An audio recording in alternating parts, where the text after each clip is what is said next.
Hello everyone. I am Saloni Singh, student of M.A. second year, Department of Political Science, Vasanta College for Women M.A.II. And today we'll be discussing an important issue in public administration, something many civil servants in India face regularly, the frequent and politically motivated transfers.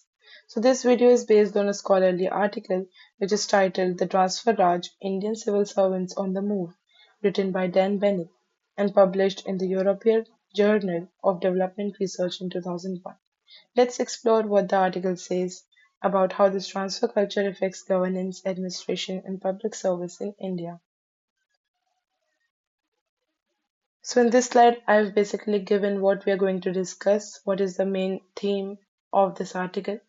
So, we know that IAS is an Indian elite administrative service and it is subjected to rapid transfers. So, what are the consequences that these rapid transfers are having? What are the adverse effects that the performance capability is faced of development administration? And the central question here is, do rapid transfers of IS officers affect the administrative leadership and the implementation of development programs in India? And if so, then how? So we'll firstly see what this transfer Raj is. So Dan Banik uses this term and it is used to describe a deeply embedded pattern of arbitrary, frequent, and politically influenced transfers of IAS officers, particularly at the state level. These transfers are rarely about performance. Instead, these are often about the political control. So the officers who resist the pressure, questions the corrupt practices, or simply don't align with the political expectations are quickly removed. And this phenomenon not only weakens the administrative continuity but also discourages the independent and ethical public service. Further, the logic behind these transfers is given that Banik argues that politicians use these transfers to reward loyalty and punish the resistance. Officers who comply are given key postings, while the other faces marginalization.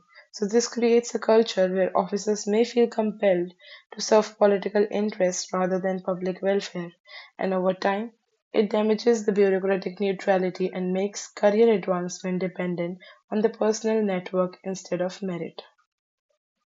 Administrative implications are also there. So, this article also highlights the serious damage that these frequent transfers do to the governance. Constant reshuffling disrupts the policy implementation, erases the institutional memory, and leads to short term administrative thinking. Officers don't get the time to understand the region they are posted into, build rapport with the community, or finish any meaningful development work.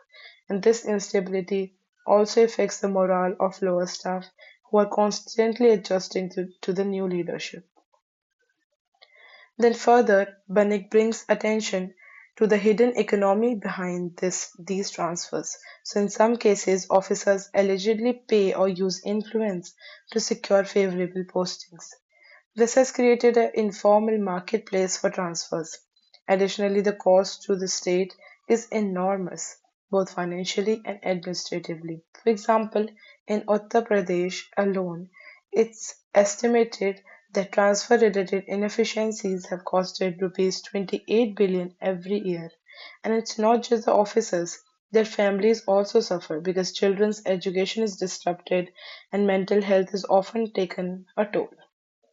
So Banik have given a few case studies so as to make us understand this concept much more clearer.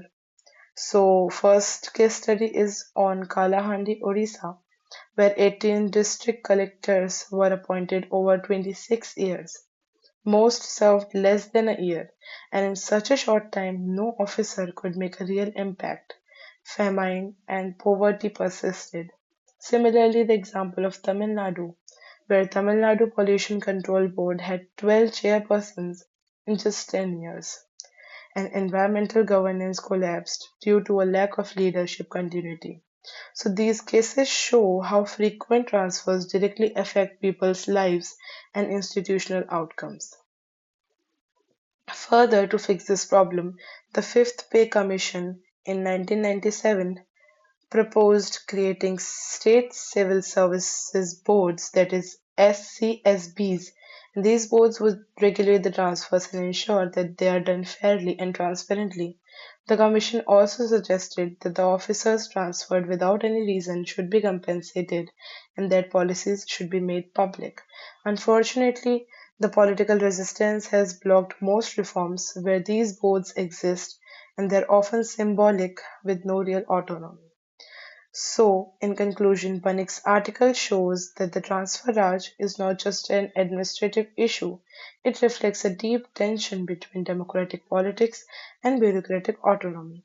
And unless the transfer systems are made fair, transparent, and accountable, we cannot expect a stable or ethical civil service. So, real reforms will require not only rules and institutions, but also political will and public demand for the better governance.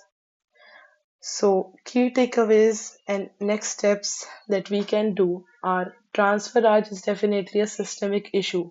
So, it reflects deep political control over bureaucracy, which threatens the governance and development. And there is an urgent need for institutional insulation. Reforms are very much required, and sustained effort is required so as to deal with this very adverse impacting thing that is transfer Raj, which is going on. So thank you for watching, and very sorry for the sore throat. Do subscribe to Paricharcha and keep learning.